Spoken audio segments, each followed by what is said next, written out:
అదేంటి, నేను కింద పడిపోయిన తర్వాత కూడా స్వర్ణ చేతిలో అట్టుపండు తొక్క అలాగే ఉంది.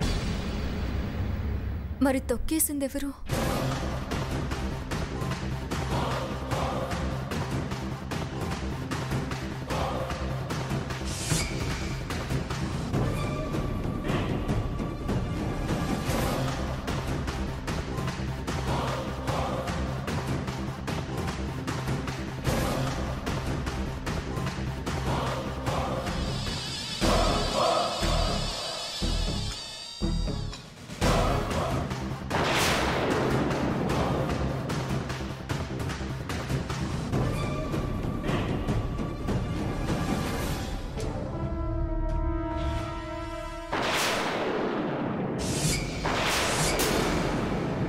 ఇదంతా చేసింది ఆ భాగీరథ.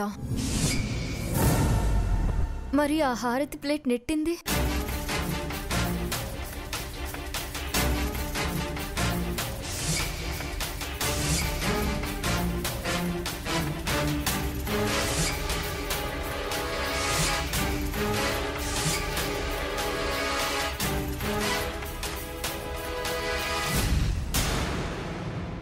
అయితే ఆ జ్యూస్ పని కూడా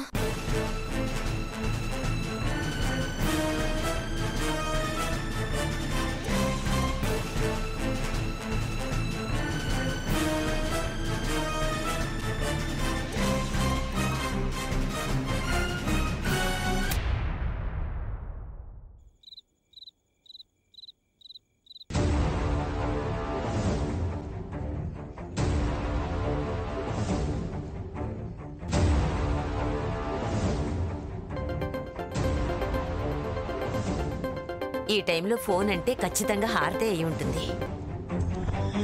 హారతి చెప్పమ్మా. హారతిని కాదమ్మమ్మా, హంసా నందినిని. నువ్వా? నాకెందుకు ఫోన్ చేసావు? వస్తే బాగా వివరిస్తాను. రాలేదనుకో, ఎక్కడ ఎలా ఇరికించాలో అలా ఇరికిస్తాను. ఏమిటే నువ్వు నన్ను ఇరికించేది? అలా పెడసరంగా మాట్లాడితే కన్ఫర్మ్ గా ఇరికించాల్సి వస్తుంది. లాభసాటి బేరం. వస్తే సుఖపడతావు, వదులుకుంటే దుఃఖపడతావు.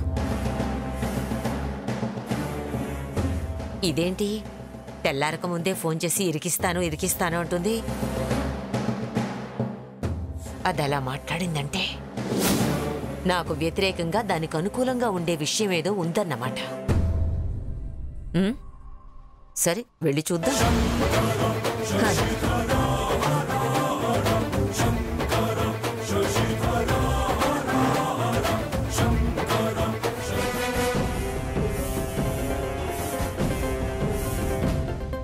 ఈ టైంలో ఫోన్ అంటే ఖచ్చితంగా హారతి అయి ఉంటుంది.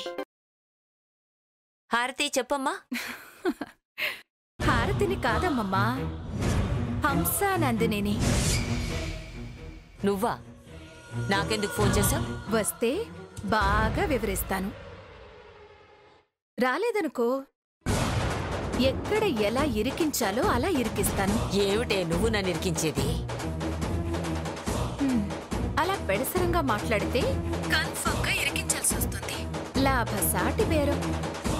వస్తే సుఖపడతావు, వదులుకుంటే దుఃఖపడతావు. ఇదేంటి తెల్లారక ముందే ఫోన్ చేసి ఇరికిస్తాను అంటుంది?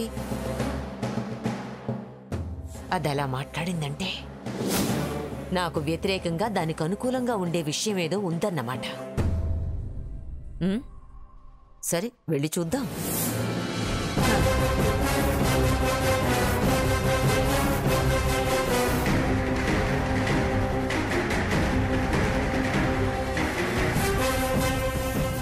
ఏమిటి సావిత్రిది? ఇది ఆరెంజ్ జ్యూసా? బొప్పాయి వాసన వస్తుంది.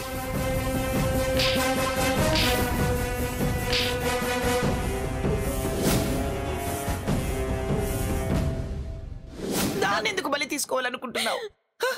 స్వర్ణ, కావాలంటే మా ప్రాణాలు తీవే, మా ప్రాణాలు తీ.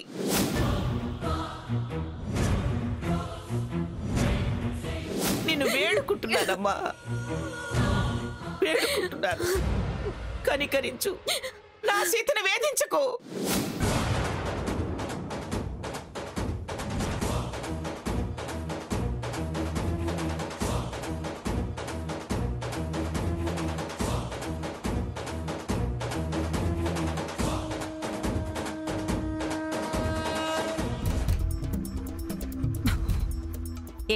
ఎందుకే ఇక్కడికి తీసుకొచ్చావు? ముసలిదానివి కదా, టెర్రస్ దాకా నడవలేవని ఇక్కడికి తీసుకొచ్చా. ఎందుకు నన్ను రమ్మని ఫోన్ చేసావు? ఏదో లాభం దుఃఖం అన్నావు.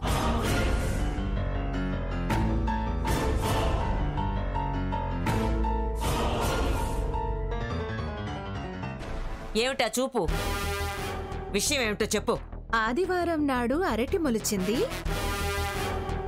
సోమవారం నాడు పండు కాచింది,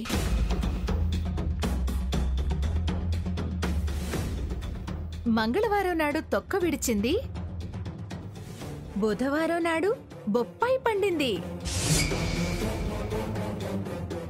అరటి బొప్పాయి అంటున్నావంటే నీకు విషయం తెలిసిందని నాకు అర్థమైంది. పిలిచిన కారణమేంటో చెప్పు. నేను మిమ్మల్ని కారణాలు అడగను. మీ శత్రువు మంగమ్మ, నా శత్రువు స్వర్ణ. తను మీకు శత్రువేనని అరటి తొక్క, బొప్పాయి రసం చెప్పాయి. సో మీరు నాతో చేయి కలిపితే ఈ విషయం మంగమ్మ గారి దాకా చేరనివ్వకుండా అడ్డంగా నిలబడతా. లేకపోతే వీడియోలు రీప్లే అవుతాయి. మీ పర్ఫార్మెన్స్ అందరికీ తెలుస్తుంది. వీడియోలా? ఎస్, ఆ విజువల్స్ నా దగ్గర ఉన్నాయి. చూస్తారా?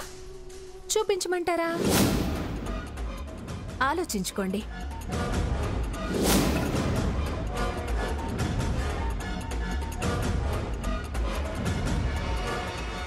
నన్నేం చేయమంటావు?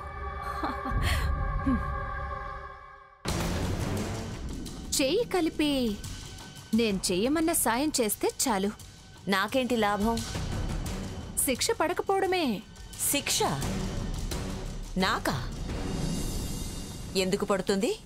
నిండు గర్భిణి కాలు కింద అరటి తొక్కేసి హత్యా ప్రయత్నం చేశారని, బొప్పాయి రసమిచ్చి గర్భస్థ శిశువు ప్రాణం తీసే ప్రయత్నం చేశారని. చాలా? ఇంకా అవసరం లేదులే. ఏం చేయమంటావు? చెయ్యి కలిపినట్టేగా. అందుకేగా పనేమిటని అడిగేది. అవసరాన్ని బట్టి చెప్తా. ఓకేనా? ఓకే.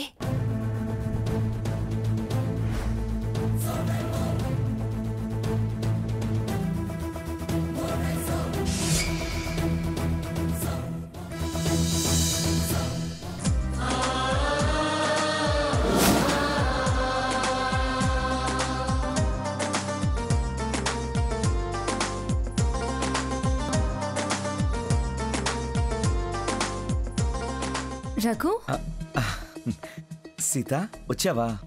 ఏంటి రఘు, ఏంటిదంతా? కడుపుతో ఉన్నవాళ్ళు ఆనందంగా, ప్రశాంతంగా, ఆహ్లాదంగా ఉండాలి అంటారు. అందమైన పసిపిల్లల ఫోటోలు చూస్తూ ఉంటే అలాంటి పిల్లలే పుడతారంటారు. ఎవరంటారు? పెద్దోళ్ళు. ఓహో, నేనెప్పుడు ఒక అందమైన రూపాన్ని మనసులో పెట్టుకొని మననం చేస్తూ చూస్తూ ఉంటాను కదా. మనకెలాగూ అందమైన పిల్లలే పుడతారు. అందమైన రూపమా? ఎవరా హీరో? నా హీరోవి, నా అభిమానివి, ప్రేమికుడివి అన్నీ నువ్వే కదా రఘు.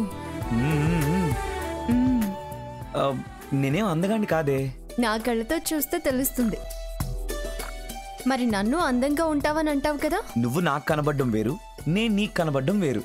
మన ప్రేమలో నువ్వు నేను అన్న తేడా లేదు. ఈ సిచ్యువేషన్ కి ఆ సాంగే కరెక్ట్. ఏ సాంగ్? అమ్మాయే పుడుతుంది, అచ్చం అమ్మలాగే ఉంటుంది. చాలు, నీతో నేను తగు పడదలుచుకోలేదు. అంటే అమ్మాయినే ఇస్తావా? నా కోరిక నెరవేర్చుకుంటాను. అంటే అబ్బాయినా? ఇద్దరి కోరిక నెరవేరిస్తే నీకేమైనా అభ్యంతరమా? ఆహా.